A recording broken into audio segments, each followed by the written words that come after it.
Hi everyone. I'm struggling in the most unimaginably difficult situation, and this is why I don't really often upload videos to this channel. I just can't. I just haven't got time for that, and I haven't got the technology for that. But I think that there are very important things about which I can say a few words. Now, for instance, this current state of the world at the end of the year 2021. Each time more and more people are realizing that something is very, very wrong now. But the moment we try to talk about the reason why we have reached this point in history, I don't think anyone is really hitting the nail, let's say, on the head.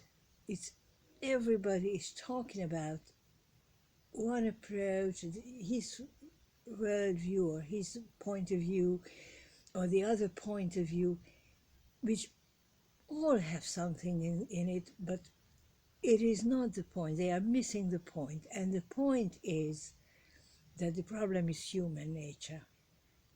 Those who govern the world very, very, very obviously are taking full control, and a dictatorship is forming, and this is unbearable for many of us. I am one of the victims, as I said in the first words, that I am in a very, very difficult situation, despite my high education, high qualifications, everything. I have all the things that all those people who earn millions, if they sell themselves to the powerful, and I never sold myself to the powerful.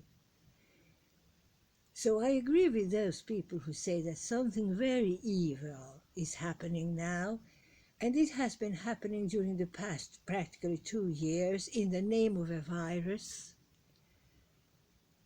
which was launched on the world to create a mass psychosis, a hysteric state of mind of many people who are afraid of something which is not so dangerous in itself at all. All this is true. But why do those who govern the world look down on most people this way? And I say that yes, they have a point. They look down on many people because those people behave the way they are behaving now. Complying with everything, never thinking, never being able to think, to use their own brain, to think and to see what is happening around them. And it has been like this all through history. This is not such a new phenomenon. The powerful always abuse their power, and the masses always complied. There was a leader in a country, he or she chose a religion, and the whole nation followed. Incredibly. There were just a few people who said that they didn't want to accept it, and they were killed, they were tortured, and the majority didn't do anything to protect them.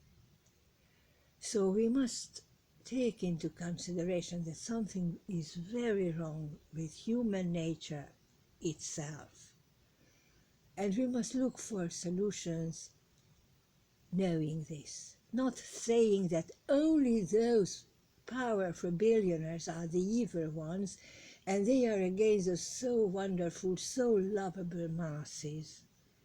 It is not so. Humans tortured animals, humans tortured other forms of life throughout history.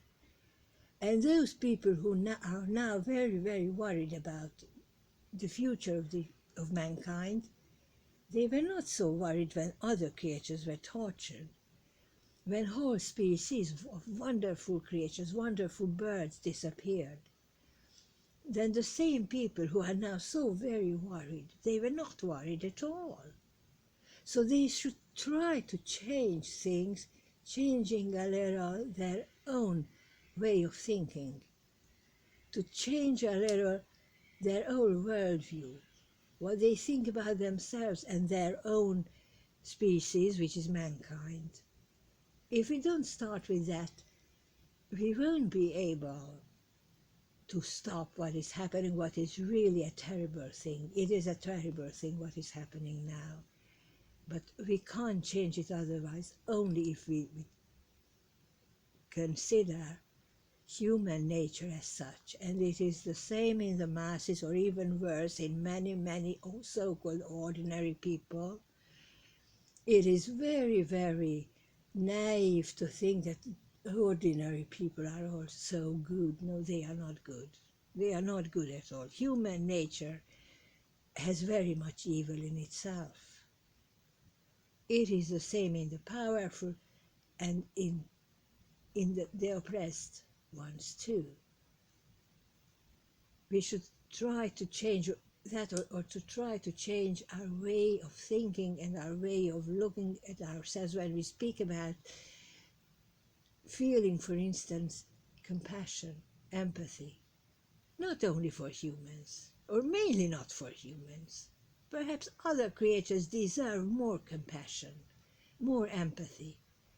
We should try to start trying to help them, to look what is good for them, not what is good for us.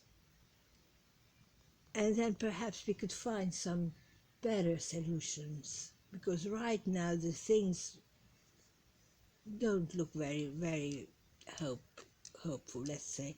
I don't see much hope for the world at the moment. And it is because most people see things only from their very, very biased point of view.